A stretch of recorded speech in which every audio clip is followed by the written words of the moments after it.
Welcome back to Piercing the Cube.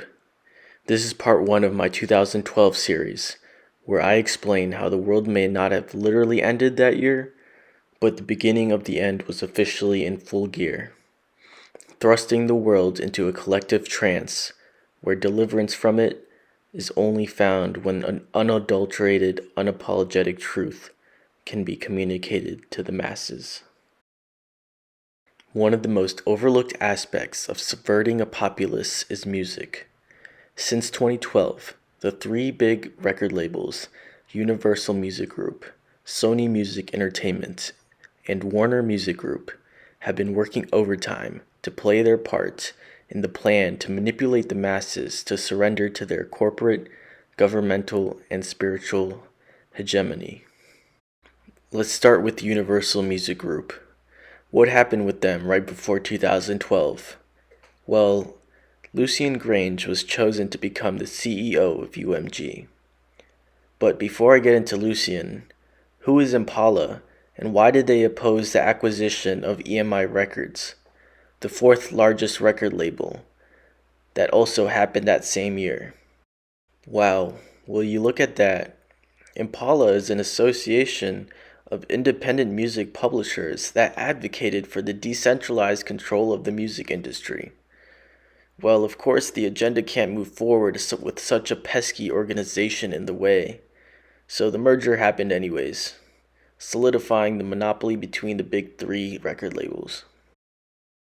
The CEO of Universal Music Group, Lucian Grange, has been named in the Diddy lawsuit. He has been accused of aiding and abetting and inducing Diddy's trafficking venture. Now, this is the same man who is the father of Elliot Grange, who is married to Sophia Richie. So this is Sophia Richie's father-in-law. In the lawsuit, this man is accused of attending parties with the underage females and sex workers. He is accused of knowing all about the trafficking and blackmail. And don't forget, this man is the CEO of Universal Music Group, so he is very powerful and influential in the music industry. And the related headline reads, "Who is Elliot Grange's dad, Lucian? Meet Sophia Richie's father-in-law amid the Diddy lawsuit." Sophia Richie and husband Elliot Grange became music royalty's finest couple after they wed in April 2023. The Mrs. is the daughter of legendary artist Lionel Richie, and Elliot's dad, Lucian Grange, is Universal Music Group's CEO. While the music mogul works behind the scenes of the industry, Lucian made headlines after he was named in a February 2024 lawsuit that was filed against employee P. Diddy, aka Sean Combs.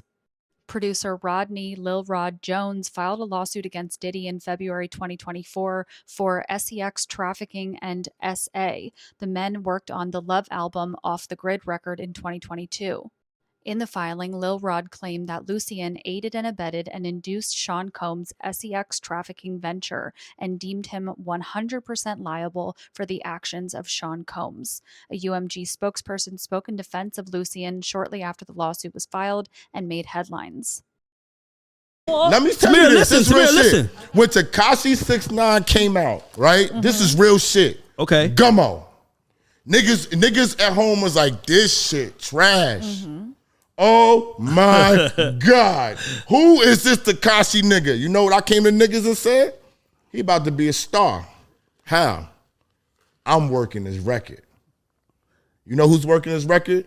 He signed to Lucian Grange. Yeah. But Def Jam is working his record. He signed to Lucian Grange, but Universal Republic is outsourcing niggas to what? Work his record. So when that budget is there, which he act like he don't know. When that budget is there, I know who's gonna be a star. The only one I missed was Ice Spice, and it's on record, and I didn't know she was signed to Lucian Grange. Yeah. Once I found out she was signed to Lucian Grange, I said, that's why I missed Ice Spice. I didn't know she was with the bank. Oh. Okay? That's the bank. That's the most powerful man in music. That's why Drake is Drake. That's why fucking Cash Money is Cash Money.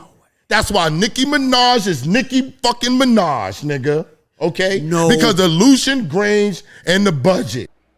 Now that we have an idea of who Lucian is, let's move on to the next record label of the big three, Sony Music Entertainment.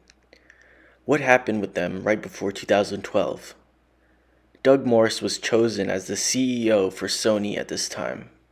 Who is Doug Morse? Let's find out.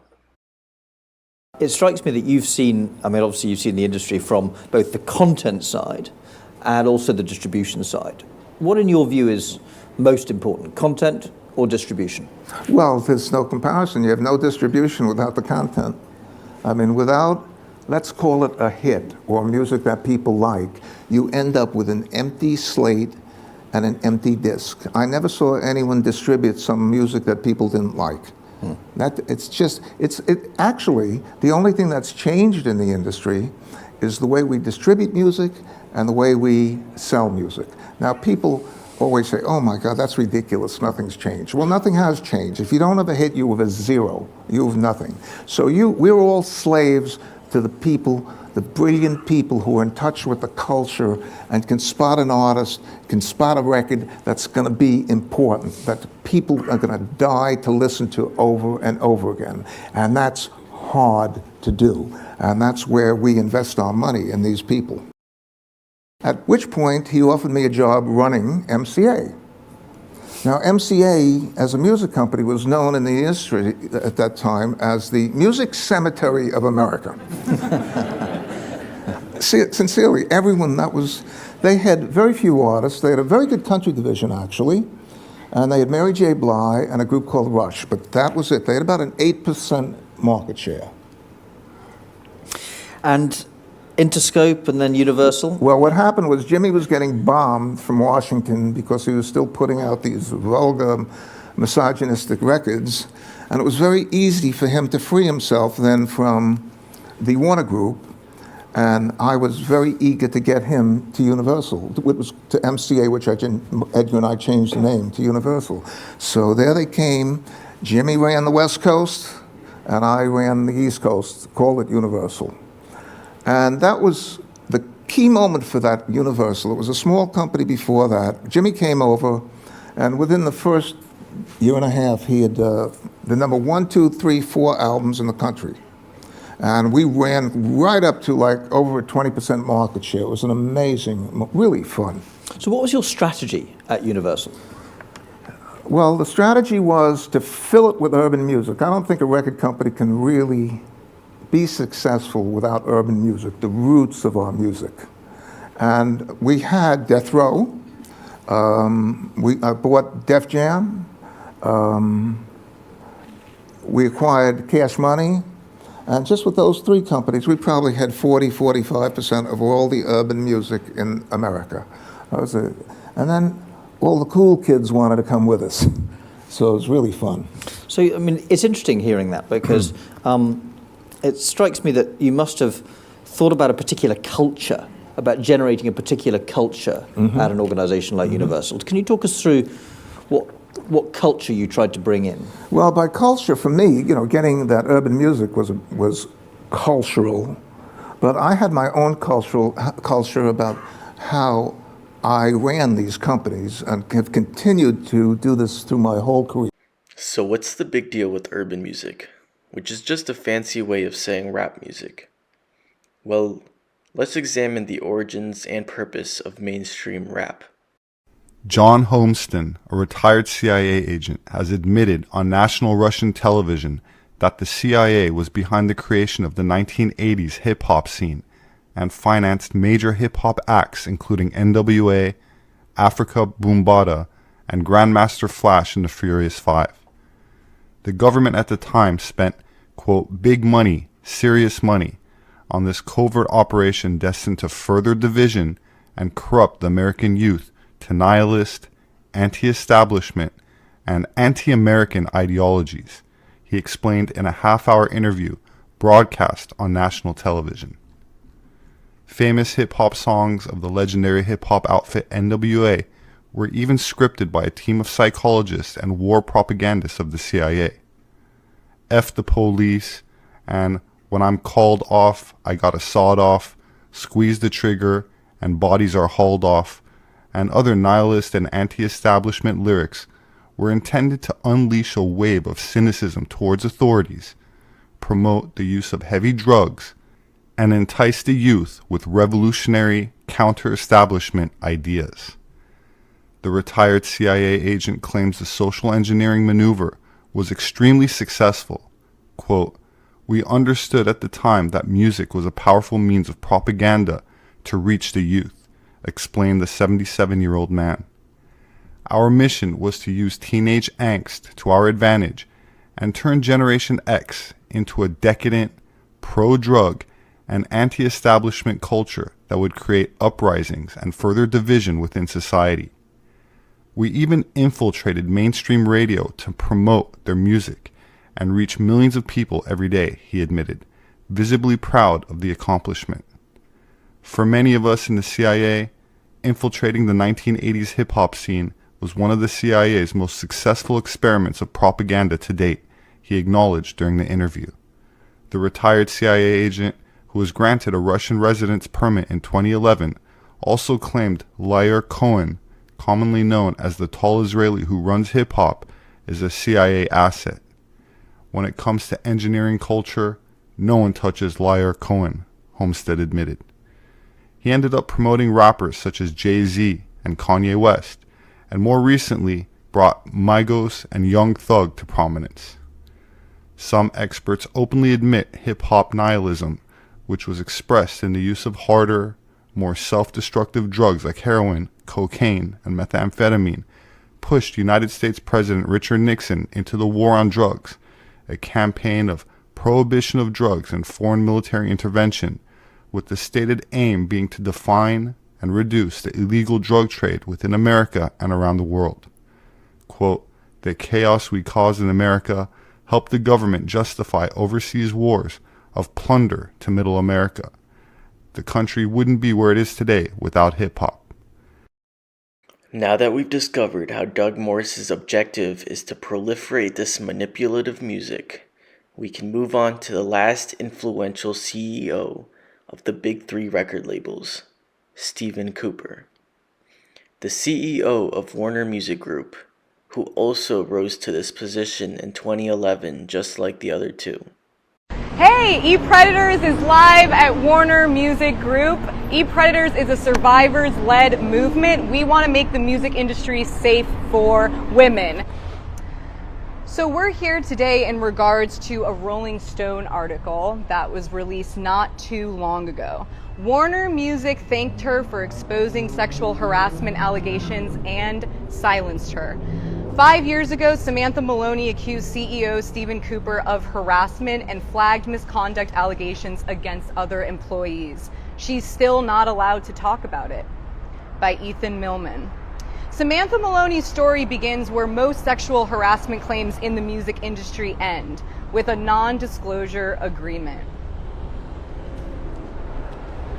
It was February 2018 when Maloney signed the document that would perpetually silence her regarding speaking out about a sexual harassment incident she allegedly experienced while working at Warner Music Group's flagship record label, Warner Records.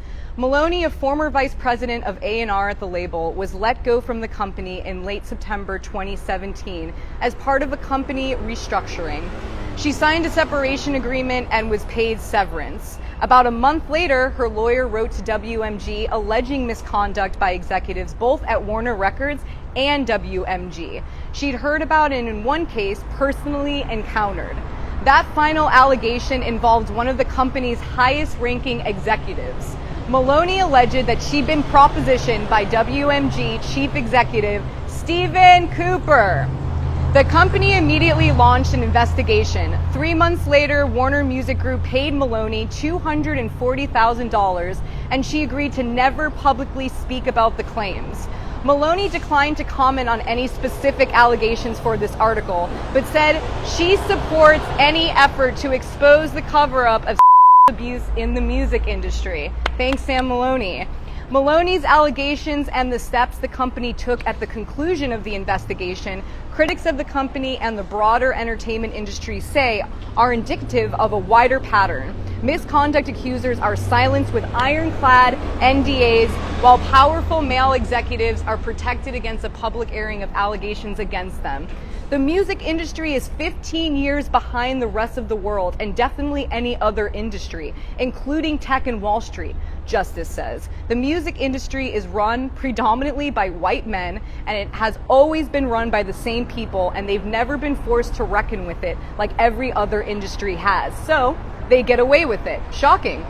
With few of the people who've been outed facing serious consequences and some of them remaining in the industry, a woman who might otherwise come forward is, Justice says, petrified to do so. She just has to take the money and run, or if they do come out, they're vilified for it. This is just the tip of the iceberg for Mr. Cooper. NDAs, sexual harassment, and alleged sex cults? This should be concerning to anyone, and calls into question what else we have yet to find out about him. The evidence is clear. We need to reject this music pushed by this corrupt industry. At the very least, limit our consumption, because the forces behind most of these songs are nothing but evil. This is especially true for music after 2012, as we've witnessed a steep increase in depravity and hate since then. I personally am going to limit my consumption and seriously review the lyrics and message behind every song I listen to. I hope you all do the same. Thank you, God bless, and see you in the next video.